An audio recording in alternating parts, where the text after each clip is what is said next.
It's me again, Saidi Galsote. Ayan. Nandito po tayo ngayon. This is the weekend here in Doha, Qatar. So, I thinking I make the new vlog again because of my, this one, my kittens, cats, no?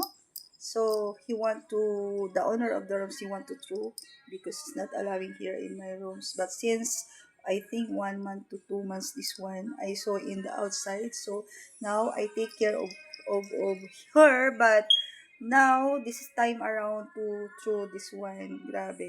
Gusto nilang itapon, guys. So, napakaganda nga. Cat, ayan. Napakita ko sa inyo. So, napaka-healthy niya.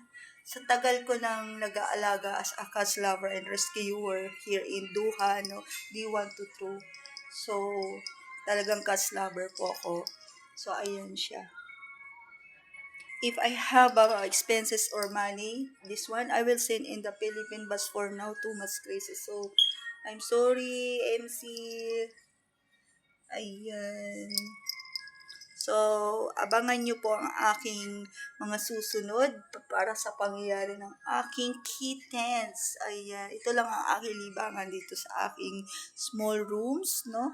So, every Friday talagang binibigyan ko rin ng time ito, pinapaliguan nila to, and then, ayan, laging nakikipaglaro, ayan siya, hi! Paglalabas ka na, mag-iingat ka lang dito na, ayan, love na love ko po to, gustong gusto ko siyang ilagay sa veterinary, kaya lang, wala po talaga akong pera for now, ayan guys.